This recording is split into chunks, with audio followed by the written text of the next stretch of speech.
Have you ever stopped to think that almost everything that has ever happened is just gone? I don't mean misplaced.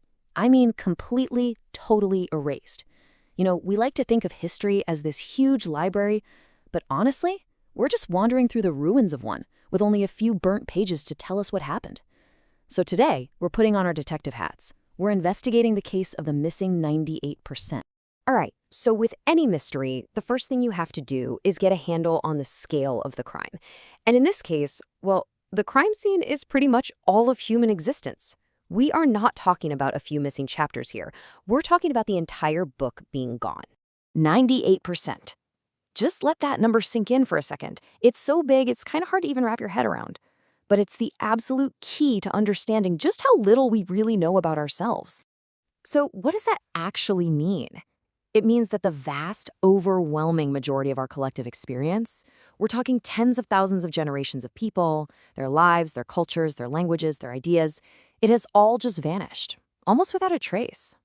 And that's the big question, right? Where did it all go? That's what we're going to figure out. Think of this as a detective story where the victim is our own past. We're going to hunt for clues, we're going to identify the culprits, and we're going to meet the new investigators who are cracking the coldest of cold cases. Okay, to understand how this happened, just look at this timeline. Anatomically modern humans, people like us, we've been walking the Earth for about 300,000 years. But writing, the one technology we totally depend on for history, it's only been around for about 5,500 years. That tiny, tiny sliver on the chart, that's what we call history. Everything else is just the great silent unknown. And here's where it gets even crazier. Even that tiny little sliver of recorded history is a complete ruin. Take ancient Greece, the birthplace of Western philosophy and drama. We have less than 1% of what they actually wrote. We have 7 complete plays from a guy named Sophocles. He wrote over 100. So even our recorded history is just a ghost of what it used to be. So who or what is responsible for this massive disappearance? Our investigation starts by identifying the main suspects, and we're going to begin with the most powerful force of all, nature itself. Turns out there's a huge environmental bias in the historical record. History basically survives best where it's cold and dry, in these natural deep freezes, like the Arctic, where organic stuff can be preserved for thousands of years. But in tropical rainforests, those are like chemical furnaces. The high humidity, the acidic soil, it just dissolves everything. Bone, pottery, wood, poof, it's gone, wiping entire civilizations off the archaeological map. But nature isn't the only culprit. See, sometimes history isn't just lost by accident. Sometimes it's murdered. These are the chilling words of Bishop Diego de Landa. He's describing his decision, back in 1562, to destroy the entire written record of the Mayan civilization. This was a deliberate, strategic act of cultural annihilation. And the result of that one bonfire? Out of countless books the Maya created, books filled with their science, their astronomy, their history, only 4 are known to have survived. Just 4. Entire centuries of knowledge just turned to ash. And this was not a one-off thing. In 1193, another intellectual catastrophe. The library of Nalanda University in India, one of the ancient world's greatest centers of learning. Eyewitness accounts say its 9 stories, which housed millions of texts on medicine, math, philosophy, burned for months. So yeah, the case looks pretty bleak. But what if there's a witness to deep history that we've been completely overlooking? What if memories could survive where physical objects couldn't? For a really long time, scholars just assumed that oral stories could only survive for a few hundred years before they got all twisted into myths. But what if they were wrong? What if a story, passed down carefully from one generation to the next, could actually be a reliable historical record? Well, the evidence is absolutely stunning. Indigenous Australian oral traditions tell stories about a time when the coastline was totally different, when places like the Great Barrier Reef were actually dry land. And here's the thing.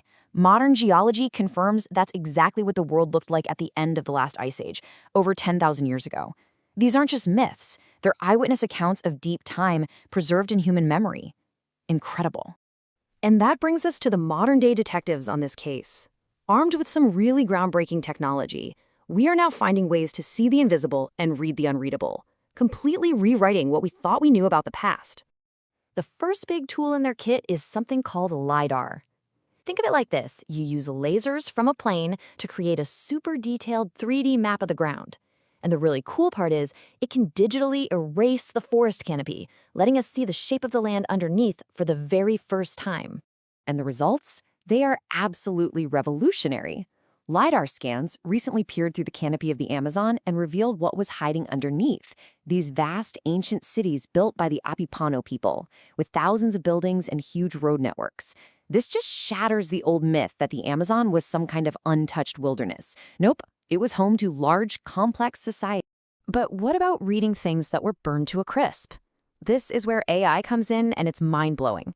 Scientists are taking these carbonized scrolls, like the ones from Herculaneum that were flash-fried by Mount Vesuvius, and they're scanning them. Then, an AI is trained to find the faint traces of ink and digitally unroll the scroll. This lets us read texts that have been silent for 2,000 years. We are literally reading the words of ghosts. So we're developing these incredible tools to recover the past. But here's the final and deeply ironic twist in our story. As we get better and better at finding lost history, we might be creating the biggest black hole of all, our own. You see, future historians are probably going to face what's being called a digital dark age. All of our history is being stored on fragile media that goes obsolete in a flash. I mean, just think about floppy disks. The software you need to read old files just disappears. And the web itself, it's like writing in the sand.